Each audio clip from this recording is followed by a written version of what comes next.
Threat actors have always had an easier job than security practitioners. As hardware continues to become more powerful and software continues to become more complex, it becomes more and more difficult to remove any possible ways they can impact an organization.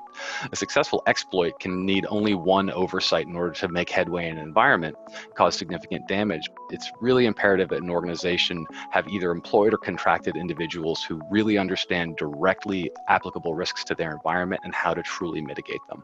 In the past, we had this ability where we could just kind of focus what's internal. We had that network connectivity. Now we have disconnected networks when clients are connected through VPN.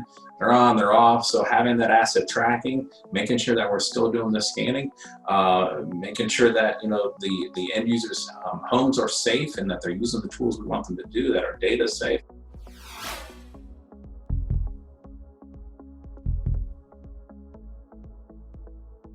Broadly, vulnerability management is a name for the set of policy and processes an organization will go through to discover and address technical risk in their environment and to promote a secure working environment, ensuring the safety, security, and availability of critical data. Vulnerability assessments are the process of identifying, quantifying, and prioritizing vulnerabilities in a system or systems.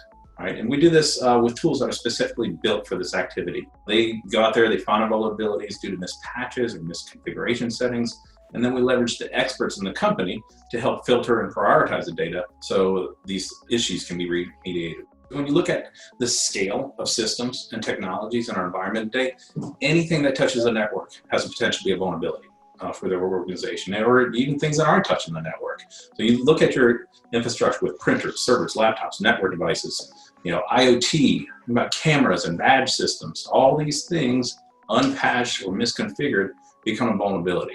As every organization is different, protects different types of data with different services used internally by their employees, one of the most important best practices is to recognize that there's no true one-size-fits-all solution for every organization.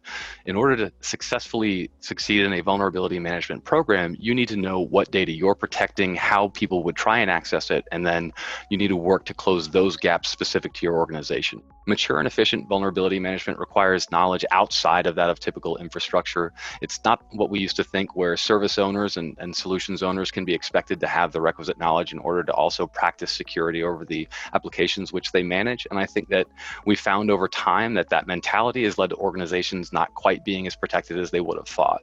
Gartner last year made a statement that 99% of the vulnerabilities exploited by the end of 2020 will continue to be the ones known by security and IT professionals at the time of incident, right? And so think about that. We already know that these things are out there, and it's less about the 0 days, but it is more about, we know we have to patch, we know we have configuration changes.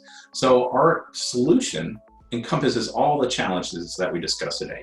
We can have flexibility in any form, whether, if you feel like you got a handle on all the Windows servers, but you don't have a handle on the network and storage and hypervisors, let us help you there. We can provide the manpower and the expertise to really kind of help it out, so you feel better at the end of the day that you were working through to the best of your ability and prioritizing through these particular risks. One of the biggest success stories is actually what you don't hear about. It's easy to think about all the things you hear about in the news and how many people have perhaps not done this as well as they could. But the reality is there are many companies who can manage vulnerabilities effectively and who can move forward in a technically secure way for their individuals. We just never hear about them because they're never in the news.